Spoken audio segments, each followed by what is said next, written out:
Did you check to make sure that was? Yes. Okay. It's going. Welcome to Saphic Unplugged. I'm Em. And I'm Ash. Yeah, and we are going to be doing a little mixed bag here. Some Am I the A-hole, some Ask a Lesbian, or whatever we get into today. But yeah, one housekeeping thing I wanted to mention is if we are gone for a week or two, definitely check our posts because I had to get a dental thing done and I needed a little extra time to heal. So if you are coming here and you haven't seen something, we will be doing once a week generally, but just check. So I did do a post, but I want you guys to know you can check that if you need to, or if you want to, I mean.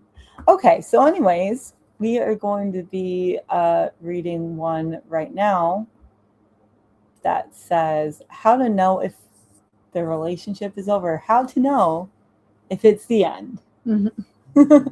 Okay, so I start. Yes. Hello, I've been with my partner for 2 years and we are long distance. I'm 22 and she's almost 22.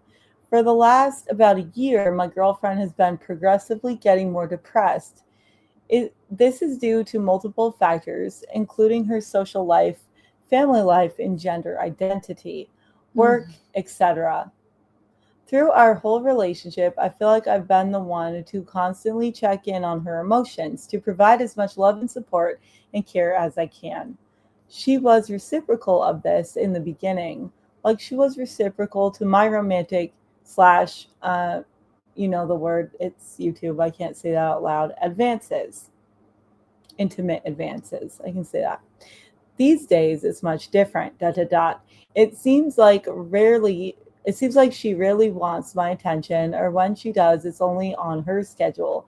She goes through ups and downs with her depression, and some days get really bad. She doesn't express much romantic or intimate attraction to me at all. And when I've tried to have conversations with her about how I feel, it seems like she doesn't take me as seriously as I would appreciate. The whole situation has just been gnawing at me for weeks. I love her and she's incredibly important to me. And I don't want to worsen her mental health by the breakup or by breaking up.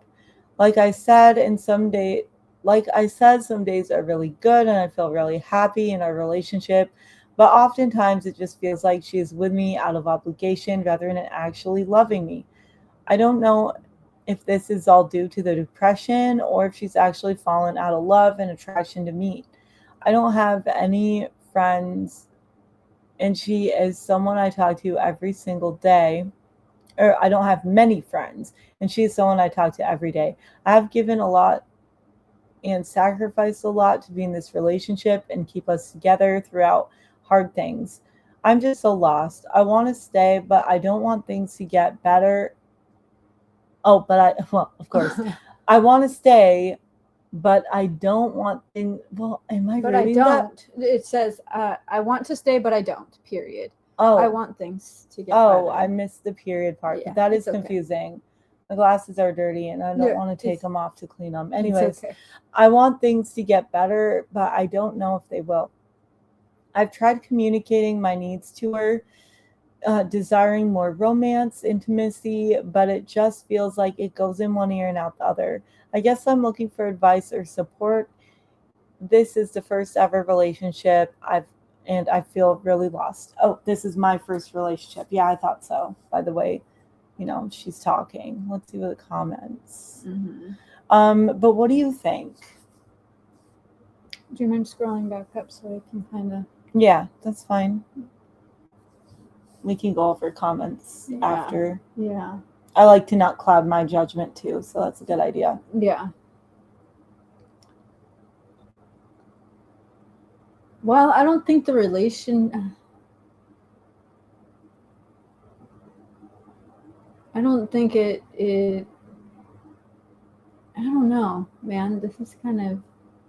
I know what I'm gonna say. Yeah. But what do you think, though? Is there any advice or tips if someone's in this situation of a way to flush out the answer if you don't know? I would just. Or what would you do? In this situation, I would talk with the person, even if I would just do my best to communicate, like, hey, this is how I feel. I want to know what's going on so I can better understand you and better understand what is happening as a whole. Because I feel as though you are becoming distant, and I want to know why, and I want to know how I can help you. And it's also making me feel X, Y, and Z way, and it's making me feel very disconnected when I am trying to be intimate with you or whatever, and I am feeling like you're pushing away, and I just want to better understand what's happening all around. And with the mental health aspect of it, I would just reassure the person, the partner, that, hey, I'm here for you. You can talk to me. Because open communication is important, especially when it comes to mental health and things like that, and helping other people be aware of where you are as a person mentally can, it can help your partner better be able to meet you where you are in the moment. Maybe there are reasons why she's doing these things. You never know. Do you have anything else? No, you can go ahead. Okay. Well, one thing that sticks out to me is it said the OP has tried to talk to her multiple times. I feel like if you have communicated, and if you've communicated multiple times and you still feel confused or lost, that is your answer that this is over. Yeah. Anyone that loves you will give you that clarity, and you will not be confused. You should not be confused. Now, if this was about depression, she could still reassure her, like, hey, I still love you. I'm just going through a really hard time. But what this sounds like is she's using the depression as a buffer to distance herself from this person. That doesn't mean she doesn't have depression, but one can still have depression and still say, hey, I'm really going through it. I still do love you. And please just give me a little grace right now, and we can, figure out how to get through this. But it sounds like this person wants to make it miserable for her until she's the one to break up. And I just see it very clear and cut, because I've been the person that has been made to feel miserable, and I had to be the bad guy and end it, when really the other person should have been the one to cut the cord. Yeah. And a lot of people don't want to be the bad guy in this story. They don't want to be the one that the ex is telling the friends and the family that this person whatever. If there's a way to break up ethically, and there's a way to break up and say, you're a great person, and I do appreciate this relationship, and I do appreciate how I've grown and what you've done for me through this, but I just cannot anymore. Yeah. And at some point, you got to grow up and make the tough decisions. It sounds like they've grown apart. Sounds like the distance is not going to be resolved anytime soon.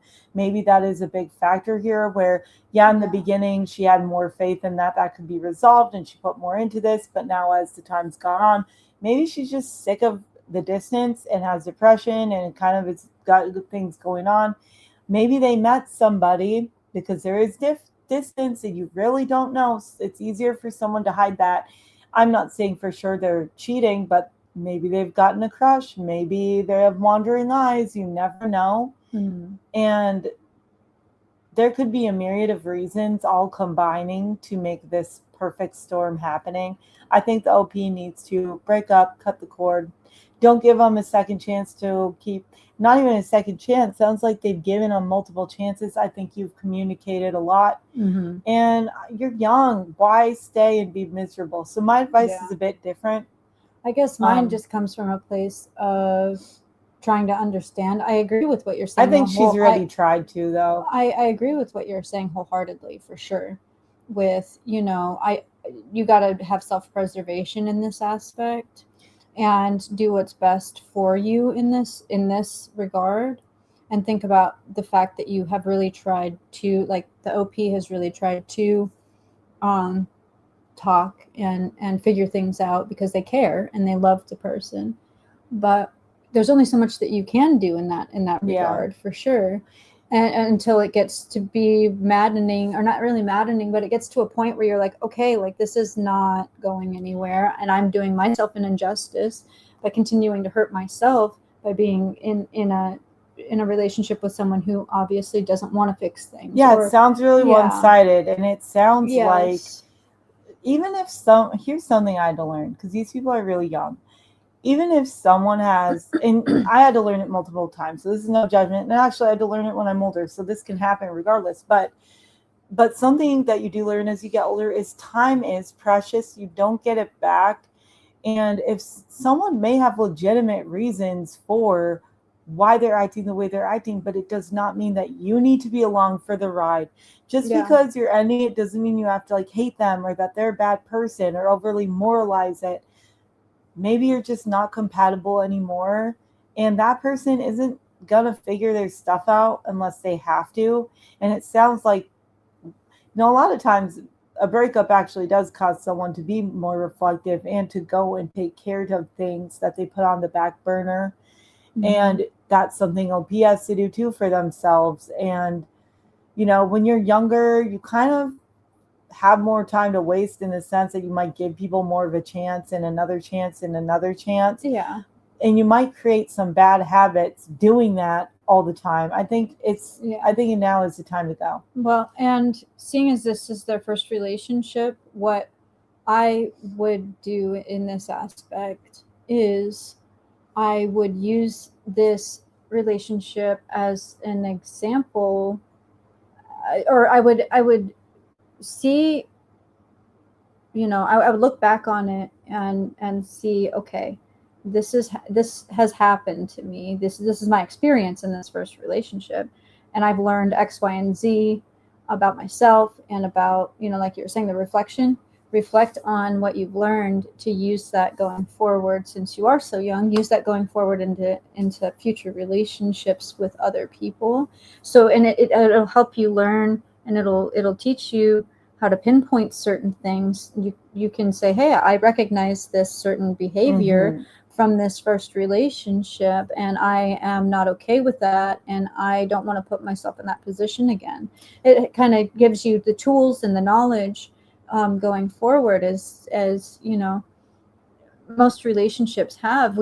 People don't really see that sometimes in the moment, but later on, it's always good to reflect on those things, because it is helpful. It is helpful for you to see those patterns in other relationships. Yeah. Also, like, one thing that people get lost in a bit, and this can happen regardless of age or relationships that you've had, but I noticed that they're talking about, in the beginning it was reciprocal, in the beginning, da da da. People will stay in crap relationships because they're chasing that dragon of the happy beginning. You're not going to get it back.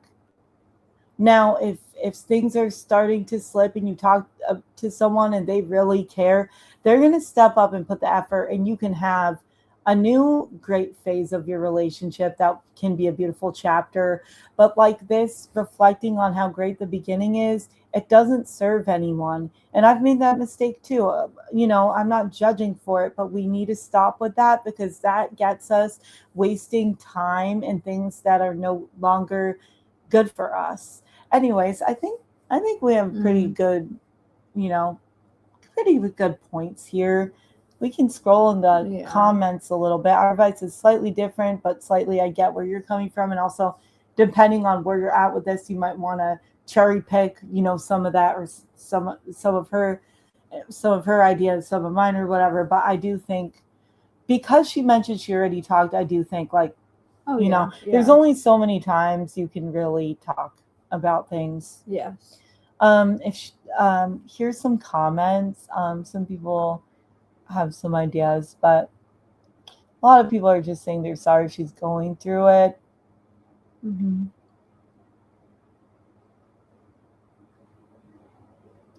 Oh, she did say one other piece of advice. I like my advice better than these people, so I'm just gonna scroll up, and I like yours better too. But one thing that did capture me was she said she doesn't have many friends. I think it'd be helpful too during this time. Invest in some friendships, and that will Yeah. kind of help you. And maybe, I wouldn't risk talking too much about this, otherwise, you're going to be a bore to them. It would be okay to get a little, you could ask for a little advice, but just make sure that's not all you're talking about. You don't want to attract Mm-hmm. drama hungry friends, and you don't want to bore any healthy kind of friendships you could acquire. But it wouldn't be bad to, make sure you're getting to know them and build some rapport, and also talk about other things. And then you could ask a little advice in the meantime. But Yeah. yeah, It's good to build a support system. definitely. Okay, so found another story, and this one's a little different. We're doing an Am I the A-hole one now? Yes, am I the a-hole? And I like this one because it's a little different, right? So this one is, am I the a-hole for being upset that my mom told people I'm starting a business? I am taking the steps to start my own business. I'm not super close to my mom due to a history of trauma, but I have been trying to love her the best way I can. Decided to tell her about my plans. Oh, and decided to tell her about my plans. One day, I was speaking with my aunt, whom I am close with, and she brought up that I was starting a business. And she brought up that I was starting a business and she was proud of me. Then I was on the phone with my mom, and she brought up that she told a family friend. Uh-oh. So it sounds like a bit of telephone. This Yeah. annoyed me because I tried to keep my cool and just reflect on my feelings and gave myself time before telling my mom how I felt. She has a tendency to say that I hate her, which I don't, and victimize herself. I am used to my mom making moments about her. Oh my God, I'm so sorry. I'm used to my mom taking moments away from me. When I was applying to colleges and high school, she opened all my acceptance letters and told people before I could see them. Wow, that's a problem. Mm-hmm. When I moved overseas, I brought her with me for the first 2 weeks, and she told me as I was waiting to sign my lease that she hated it there and wanted to fly back home immediately, and then cried when I told her that she could have waited until afterwards because I was excited and it ruined the moment. She used to tell me that my life is her life. Oh, Oh my God. she didn't have the best life growing up, and so she often says that she lives vicariously through me, but it feels like more than that. I mean, that's a big thing. I mean, I think it feels probably like that, but Yeah. yeah, that is a very scary thing. When she did this, it made me regret even telling her. I decided to speak with her and tell her that I know she was being a proud mom, but it did not. But I did not like that she told other people my business and to please stop. She said she doesn't understand. She said that because she told me after telling our family friend that it's not a big deal. I told her that she took the moment away from me. Mm-hmm. I wanted to tell people on my own time and have that moment, but it's not the same when they already know. Mm-hmm. She said she doesn't understand, but she's sorry if that's what I want to hear. That doesn't sound like a real apology. Mm-mm.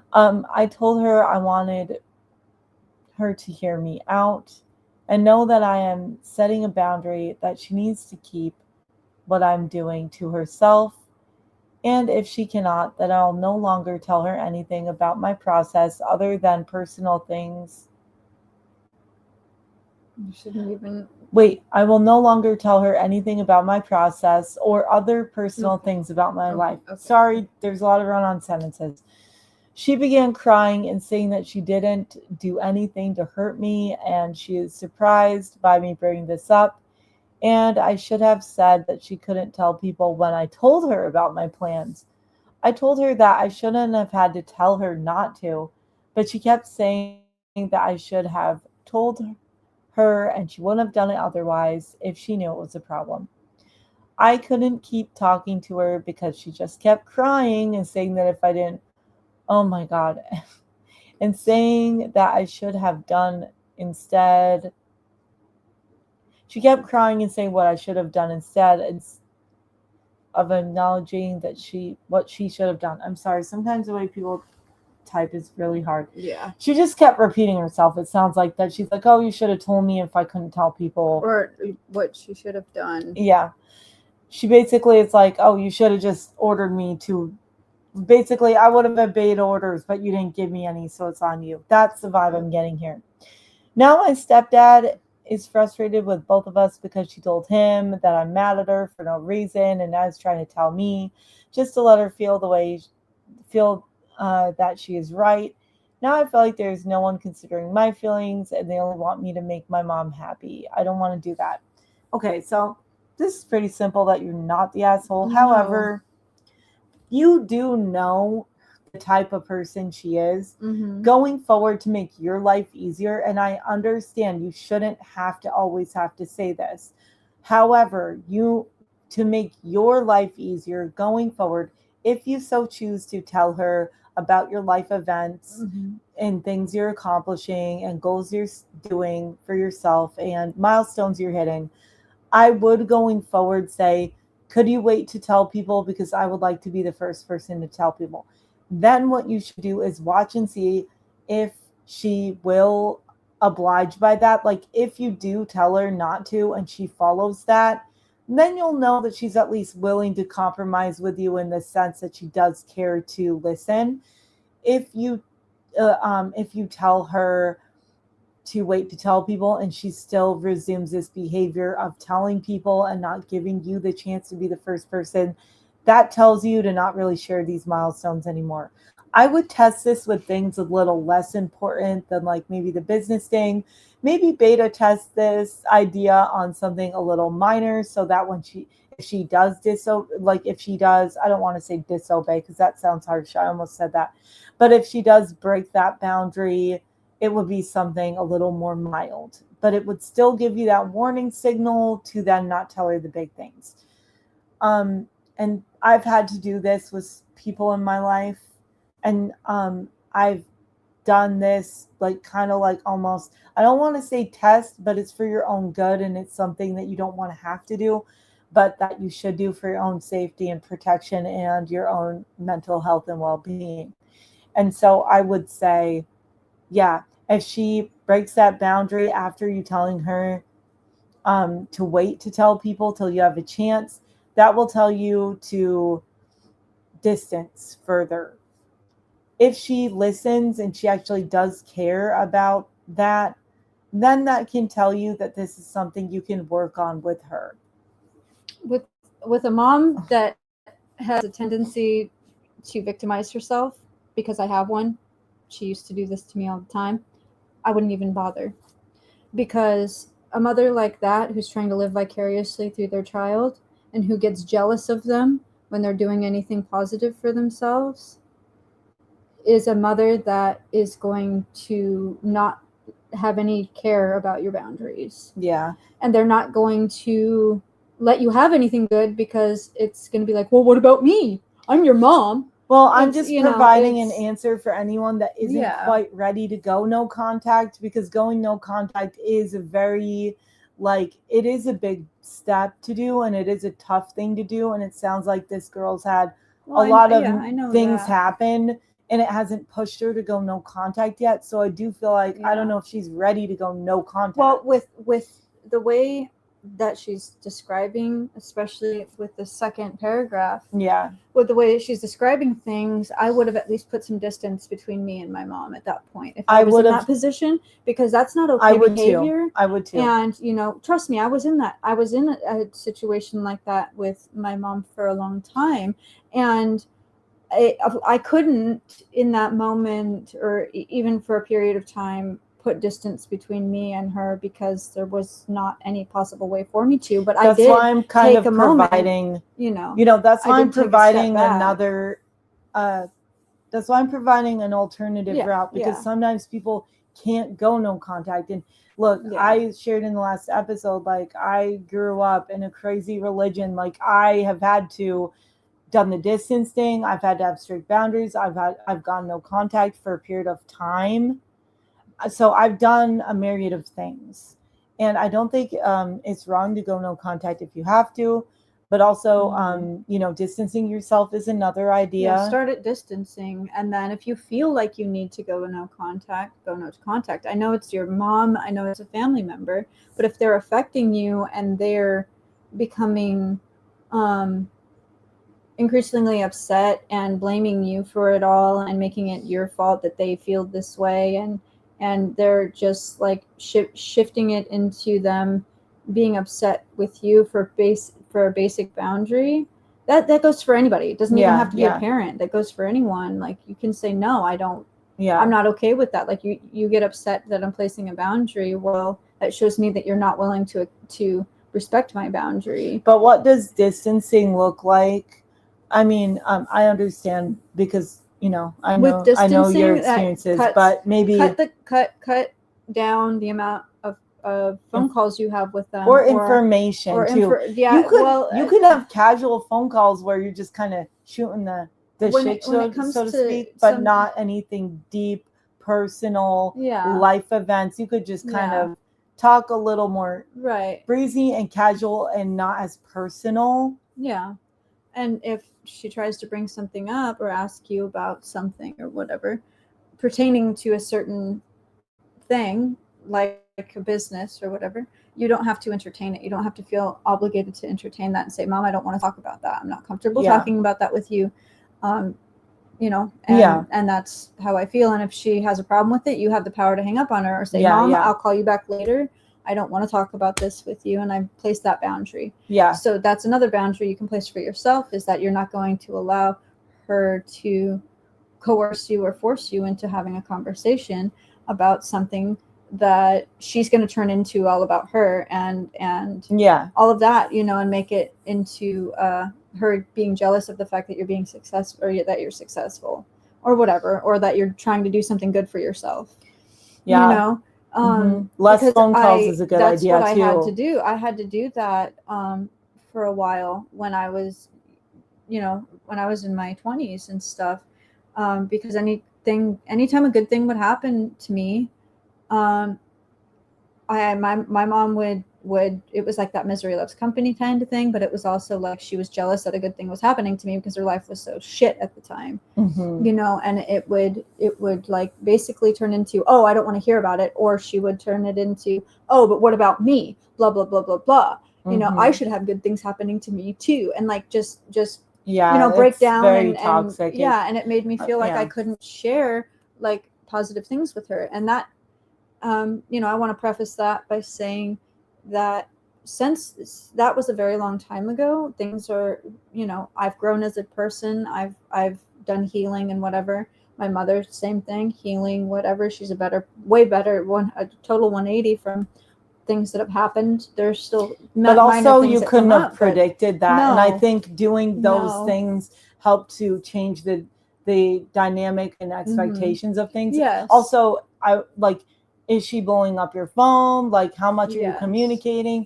You can even have kind of like almost scheduled times. Like, say she's blowing up your phone like every day or every couple days or whatever. Maybe you only do a phone call bi-weekly, but it's a shorter phone call, or do a phone call once a month. It really depends what you need. And I've done this for myself, where when I did contact again, it was, as far as it was phone calls, but it was like basically more like scheduled phone calls and having periods of time, like bigger periods of time in between the phone calls. And like it wasn't even every week. It was literally like once a month or every couple months. Yeah, you read my mind. And that helped me a lot. And also I did keep the phone calls very surface level, but I was still warm toward her, both my parents. But I would talk to my mom more, but it would be like then they would all say hi to me for a little bit, which that was nice. But it was very much like I kept things close to my chest that were, like I didn't share about my spiritual journey that I was on because that was sensitive. I didn't want to get into all the BS religion crap. I have a lot of religious trauma. That was off limits. Yeah. And there were other things that are off limits. I didn't talk about my dating, nothing, whatever. But it did help in the sense that there was still something there. But yeah, there were times that I was, I had to say I don't want to talk about something or whatever. That is very important to do if you're not going no contact, to definitely put your foot down. And you don't have to be like crazy rude or explode. Just be firm. And then say, well, I have to, like, if they keep pushing, say, well, if we're not going to change the subject, then I'm going to have to go. Yeah. Yeah. And, I love you. Have a great, I hope your day, have a great day. And if they keep going, you might have to hang up on them. Or if they get it and they say goodbye, cool. You do want to get to a point where when you do say that they understand that they're going to have to say goodbye and you don't have to hang up on them anymore. But, it's crazy. But this is the kind of, like, these are the things that one has to do. Yeah. And unfortunately. Yeah. And, it's not your fault that your mom is like this. I would say my mom doesn't live vicariously through me because my lifestyle is one that she does not want to live.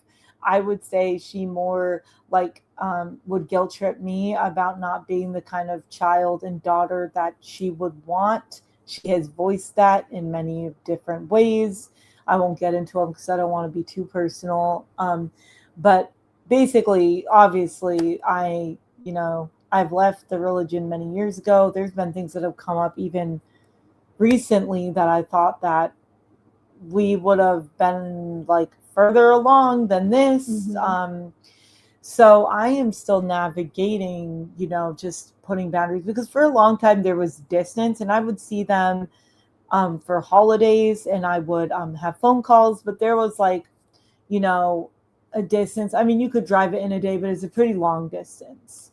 And so it did create some of those boundaries just by that distance. And then, with them, they ended up moving closer, which, in some ways it's been a lot harder because now I'm having to re-navigate. It was a lot easier to enforce boundaries with that distance.